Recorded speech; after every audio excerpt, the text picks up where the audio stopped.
Welcome to Visual Civil.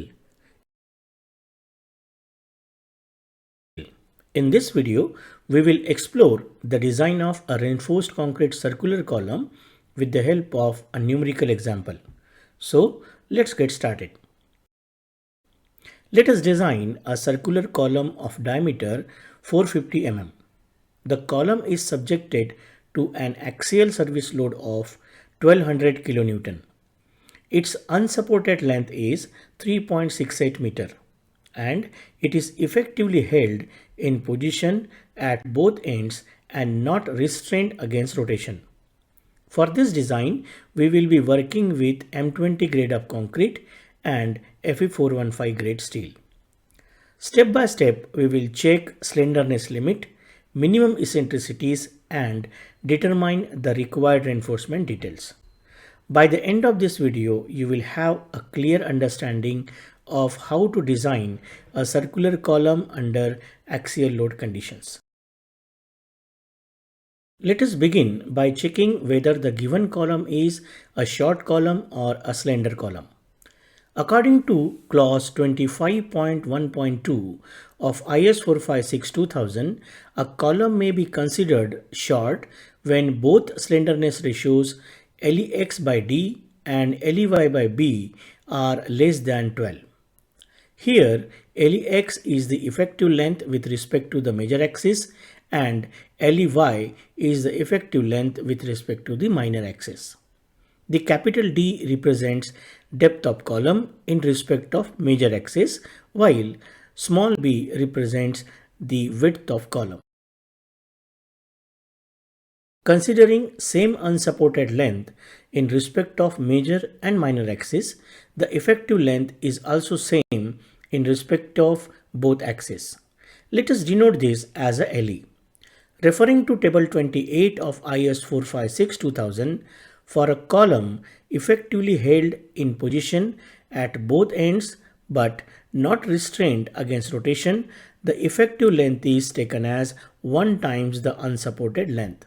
Therefore, the effective length of column is 3.68 meters. Now, the slenderness ratio is calculated by dividing the effective length by the diameter of the column. This gives us a value of 8.18, which is less than 12. Hence, the given column is classified as a short column. According to clause 25.4 of IS 456, all the columns shall be designed for the minimum eccentricity, which is equal to unsupported length of column divided by 500 plus lateral dimensions divided by 30, subjected to a minimum of 20 mm. Let us now calculate this minimum eccentricity for column. Remember, in this expression, both the unsupported length and the lateral dimension must be substituted in millimeters. After substituting the values and solving, we obtain a minimum eccentricity of 22.36 mm.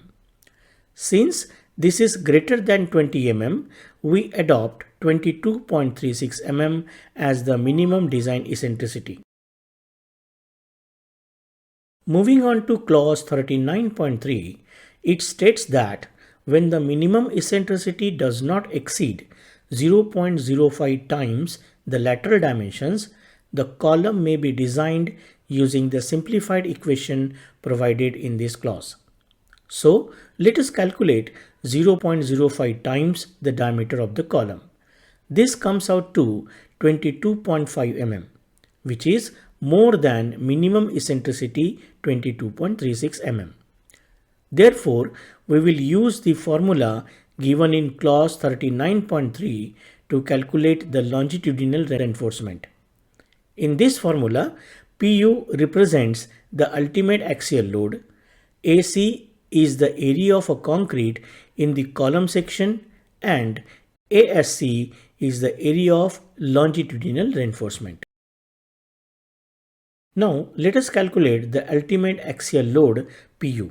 This is obtained by multiplying the service load P with the partial safety factor of 1.5. Hence, the ultimate axial load comes out to be 1800 kN. Next, the area of a concrete AC is calculated by deducting the area of a longitudinal reinforcement ASC from the total gross cross-sectional area of the column AG. After substituting the values and solving, the required longitudinal reinforcement is found to be 1956 mm square. As per clause 26.5.3.1 of IS 456, the minimum longitudinal reinforcement should be 0.8% of the gross cross-sectional area, while the maximum for the practical consideration should not exceed 4% of the gross area. On calculation, the minimum steel area works out to 1272 mm square and the maximum to 6358 mm square. Since our required reinforcement of 1956 mm square lies within this range, the design is acceptable. Moving ahead, as per clause 26.5.3.1c and d, the minimum number of bars in a circular column is 6 and the minimum diameter of each bar is 12 mm.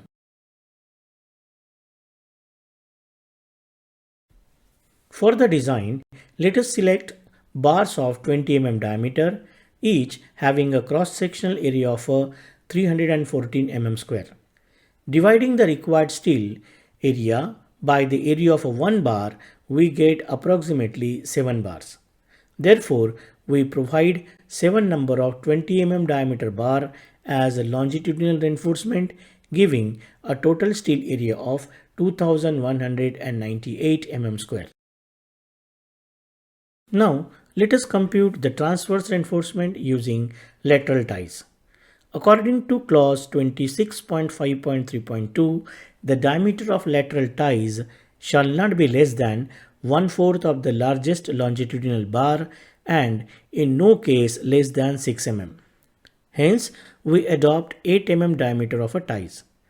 The spacing of ties should not exceed the least of the following three values. First, the least lateral dimension of the column.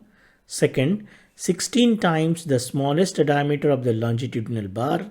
And third, 300 mm. On comparison, the least value is 300 mm. Therefore, we provide 8 mm diameter ties at 300 mm center to center spacing. Finally, let us summarize the design and reinforcement detailing. An axial loaded circular short column is designed with M20 grade of concrete and Fe415 steel. The diameter of the column is 450 mm. 8 number of 20 mm diameter bars are provided as longitudinal reinforcement, while 8 mm lateral ties are provided at spacing 300 mm center to center. If you like this video, then share your thoughts in comment section, subscribe this channel and press the bell icon to get the notification of such interesting videos for visual and simplified learning of various civil engineering topics.